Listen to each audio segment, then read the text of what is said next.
What's going on, Lakers Nation?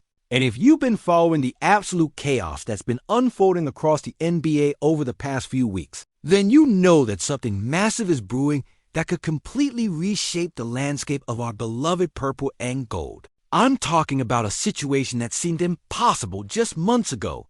A scenario that has fans divided, front offices scrambling, and league insiders buzzing with speculation. Welcome to Lakers News Fan Report, your ultimate destination for breaking news, exclusive update, insider information, and comprehensive analysis on everything Los Angeles Lakers. I'm here to bring you the latest developments on a story that has the potential to alter the entire trajectory of this franchise moving forward. And trust me when I say this, what I'm about to reveal will have you questioning everything you thought you knew about this team's future. So buckle up, stay with me through every single detail of this breakdown. Because by the end of this video, you're going to understand exactly why the next few weeks could be the most critical period in recent Lakers history. Let me set the stage for you and give you the context you need to fully appreciate the magnitude of what's happening right now.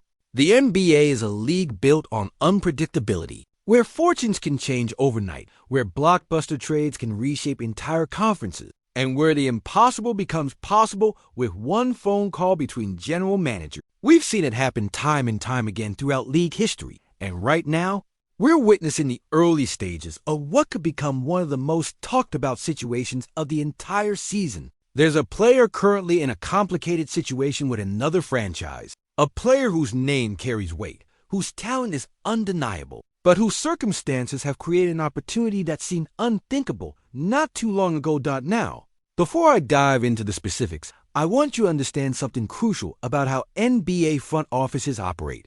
When a situation develops with a high-profile player, when circumstances change dramatically for a team, every general manager in the league starts running through scenarios in their head. They start making calls, gauging interest, exploring possibilities, and determining whether there's a deal to be made that could benefit their organization. It's a constant chess match, with teams positioning themselves to take advantage of opportunities when they arise. And right now, there's an opportunity developing that has multiple teams circling, evaluating, and considering whether they should make a move. The Lakers, as we all know, are in a fascinating position this season. We've got LeBron James still performing at an elite level, defying age and expectations with his continued brilliance. We've got a young core of players who are developing and showing promise. We've got a coaching staff that's implementing a system designed to maximize our strengths. But there's always room for improvement. There's always the possibility of making a move that could elevate this team from playoff contender to legitimate championship threat. Rob Pelinka and the Lakers front office are constantly evaluating the roster, looking for ways to improve, searching for that missing piece that could put us over the top. Here's where things get really interesting, and this is where I need you to pay close attention because the details matter. There's been significant upheaval with another franchise recently, the kind of organizational change that sends shockwaves throughout the league and creates ripple effects that impact multiple teams. When a team fires their general manager, especially mid-season, it signals that something has gone seriously wrong. It means that the ownership group has lost confidence in the direction of the franchise, that decisions have been made that they regret, and that they're looking to hit the reset button and start fresh with new leadership and new vision. The Dallas Mavericks recently made the decision to part ways with their general manager, Nico Harrison. And that move has opened up a Pandora's box of possibilities across the league. Why does this matter to Lakers fans? Because Harrison was the architect of one of the most controversial trades in recent memory. A deal that sent shockwaves through the basketball world when it happened and continues to generate debate and discussion to this day. We're talking about a blockbuster transaction that involved multiple high-profile players, that changed the trajectory of multiple franchises, and that now, with Harrison gone, is being reevaluated and reconsidered by the new decision-makers in Dallas. Let me take you back to February of this year, when the NBA world was stunned by a trade that nobody saw coming. The Dallas Mavericks, in a move that had fans and analysts scratching their heads, decided to trade away Luka Doncic, their young superstar who many considered to be a generational talent and the future face of their franchise. In return, they acquired a proven veteran, an established star with championship experience, someone who had already proven he could perform at the highest level. That player was Anthony Davis, and the trade sent him from the Los Angeles Lakers to Dallas in what was supposed to be a win-now move for the Mavericks at the time. The trade generated massive debate. On one end, you had people arguing that Dallas was getting a proven commodity, a player who had won a championship, who had the size and skill set to dominate in the playoffs, and who could immediately elevate their team to contender status. On the other hand, you had people questioning whether giving up a 25-year-old superstar for a player with significant injury history made any sense, especially when you consider the long-term implications of such a move. The Lakers, meanwhile, were getting a young offensive dynamo who could potentially be the face of the franchise for the next decade. Fast forward to today, and the situation has evolved in ways that nobody could have predicted. Anthony Davis, since arriving in Dallas, has struggled to stay on the court. The injury concerns that followed him throughout his career have continued to plague him in a Mavericks uniform. Out of 44 games since the trade, AD has only been able to suit up for 14 of them. That's less than a third of the games. And for a team that traded away their future to acquire him, that's absolutely devastating. The Mavericks went from having one of the brightest young stars in the league to having a frequently injured veteran who, despite his talent, simply can't stay healthy enough to make the impact they need. Now, with Nico Harrison out of the picture, with new leadership evaluating the roster and trying to figure out how to salvage this situation, the entire league is buzzing with speculation about what comes next. League insider Zach Lowe, who is as plugged in as anyone in basketball media, recently addressed this situation, and his words should have every Lakers fan's attention. According to Lowe, there's going to be Anthony Davis trade talks of some seriousness happening soon. He went on to say that whether these talks result in an actual deal is impossible to predict, but if he had to bet, he would bet on yes, meaning he believes a trade is likely to happen. Think about what that means for a moment. Anthony Davis, who was a Laker, who won a championship with this franchise, who was part of one of the most dominant playoff runs in recent memory, could potentially be available on the trade market. The player that Dallas gave up Luka Doncic to acquire might be moved again, less than a year after that blockbuster trade. It's the kind of scenario that creates opportunities for teams across the league. And you better believe that Rob Pelinka is monitoring this situation very closely. Now, here's where we need to have an honest conversation about Anthony Davis and what he represents as a potential trade target. There's no denying his talent when he's healthy. At 32 years old, AD is still one of the most skilled big men in the entire NBA when he's on the court. He can score from anywhere. He's an elite defender. He can protect the rim. He can stretch the floor, and he has the kind of versatility that every team wants in a modern big man. His resume speaks for itself. Multiple All-Star selections, All-NBA teams, Defensive Player of the Year consideration, and of course, that championship run with the Lakers in the bubble.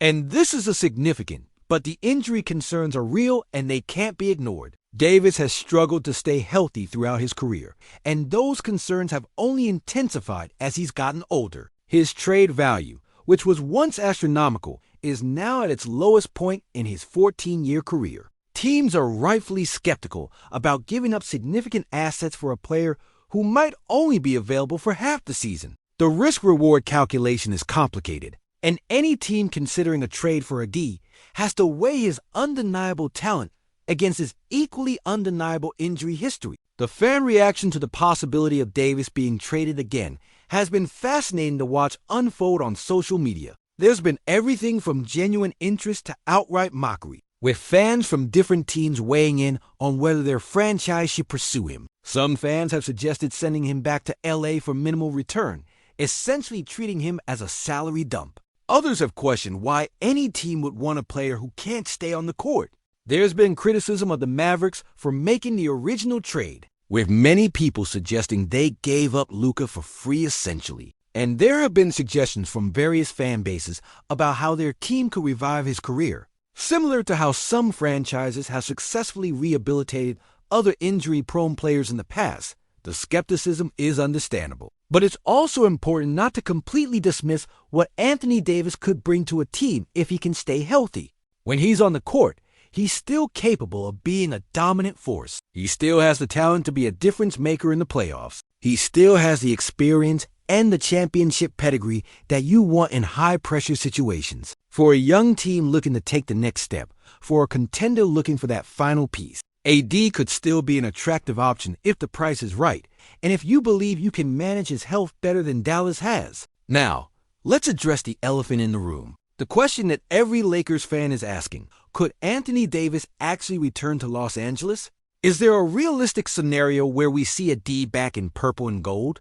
The answer is complicated, but it's not impossible. For a trade to work, you need several things to align. You need both teams to see value in the deal. You need the salaries to match under the NBA's complex cap rule. And you need both sides to believe they're improving their situation. From Dallas's perspective, they need to salvage what they can from the Anthony Davis experiment. They gave up Luka Doncic. They're not getting the production they expected, and they need to find a way to rebuild their roster and restore credibility with their fan base. Trading a D back to the Lakers could make sense if they can get young talent and draft capital in return. The question is, what would the Lakers be willing to give up? One scenario that's been discussed involves the Mavericks targeting Austin Reeves as the centerpiece of a potential deal. Reeves has emerged as one of the Lakers' most valuable players, a young guard who's performing at an all-star level and who represents the kind of cost-controlled talent that every team covets. He's 5 years younger than Davis. He's been remarkably durable, and he's on a team-friendly contract. From Dallas's perspective, getting Reeves plus matching salary will give them a young building block to start their rebuild. But from the Lakers' perspective, would trading Reeves for an older, injury-prone Davis make any sense? The answer is probably no, and here's why. The Lakers have already learned the lesson that Dallas is currently learning the hard way. We've seen what happens when you bet big on an injury-prone star. We know the frustration of having a talented player who can't stay on the court. And we've experienced the championship highs and the injury-related lows that come with Anthony Davis. Trading away a young, healthy, productive player like Austin Reeves for a 32-year-old with significant injury concerns would be repeating the same mistake that Dallas made when they traded Luka. Rob Pelinka is too smart to fall into that trap, but that doesn't mean a trade is completely off the table. There are other ways the Lakers could potentially structure a deal if they really wanted to bring AD back. They could build a package around their 2031 first-round pick, include multiple pick swaps to sweeten the deal, and add contracts like Rui Hachimura, Gabe Vincent, and Jared Vanderbilt to make the salaries work. This type of deal will give Dallas draft capital and role players without forcing the Lakers to give up their core young talent. However, the logistics of such a trade will be incredibly complicated. The NBA's new collective bargaining agreement has created apron restrictions that make it much harder to execute trades, especially for teams that are close to or over the luxury tax threshold. Both the Lakers and the Mavericks would need to navigate these restrictions carefully to make the money work. Dallas would also need to clear roster spots mid-season to accommodate multiple players coming in, which adds another layer of complexity. And the Lakers would need to be absolutely certain that bringing back Anthony Davis makes sense for their long-term goals, not just their short-term aspirations. There's also the question of fit and team chemistry. LeBron James and Anthony Davis had incredible chemistry during their championship run, but that was several years ago. The roster around them has completely changed. The coaching staff is different, and both players are older now. Would that same magic still be there? Would a D be able to stay healthy in a Lakers uniform this time around? These are questions that the front office would need to seriously consider before pulling the trigger on any deal. From a basketball perspective, if Anthony Davis could stay healthy, adding him back to this Lakers roster would create some intriguing possibilities. You'd have a proven championship duo in LeBron and AD. You'd have one of the best defensive big men in the league protecting the rim, and you'd have a player who, at his best, can take over games on both ends of the floor. The spacing might be challenging, the injury risk would be significant, but the upside will be undeniable. For a team trying to maximize LeBron's remaining years, it could be worth the gamble if the price is right. However, there's a very real argument to be made that the Lakers are better off staying the course with their current roster construction. Austin Reeves is developing into a star, the young players are improving, and the team has flexibility to make moves without mortgaging their future. Sometimes the best trade is the one you don't make. And this might be one of those situations where patience and prudence outweigh the temptation to make a splash. The next few weeks are going to be absolutely critical in determining how this situation unfolds. The trade deadline is approaching. Teams are evaluating their rosters and deciding whether to buy or sell. And the Anthony Davis situation is going to be one of the most closely watched storylines in the league. Whether he ends up back with the Lakers, gets traded to a third team, or stays in Dallas. This is a story that will have major implications for multiple franchises. So here's my bottom line analysis on all of this. Lakers Nation, Anthony Davis returning to Los Angeles possible, but it's far from certain, and it might not even be the best move for this franchise. The romantic notion of bringing back a championship-winning player is appealing, but we have to be realistic about the injury concerns, the cost of acquisition, and whether it truly makes us better in the long run. Rob Pelinka has proven to be a savvy executive who doesn't make emotional decisions, and I trust that whatever he decides will be in the best interest of this organization. If he can get a D back at the right price without giving up our core young talent, then it's worth exploring. But if it requires sacrificing Austin Reeves or mortgaging our future, then we're better off looking elsewhere. What do you think about all of this, Lakers fan? Would you want to see Anthony Davis back in purple and gold? What would you be willing to give up to make it happen? Do you think his injury history makes him too risky? Or do you believe he could recapture that championship form if he returns to LA? And what about Austin Reeves? Is he untouchable in trade talks, or would you consider moving him for the right player? Drop all your thoughts in the comments below because I want to hear from every single one of you. This is the kind of decision that could define this franchise for years to come. And your perspective matters. If you found this breakdown valuable, if you appreciate the detailed analysis and the insider information, do me a huge favor and smash that like button right. Subscribe to Lakers News Fan Report if you haven't already, because this is your home for the fastest update, the most comprehensive analysis, and all the breaking news about our Los Angeles Lakers. Hit that notification bell so you never miss a video, especially during this trade deadline period when things can change by the hour. Share this with every Lakers fan you know, because information this important needs to reach the entire fan base. I'll be here bringing you updates as this Anthony Davis situation develops, monitoring every report, analyzing every angle, and keeping you informed every step of the way. Let's go, Lakers!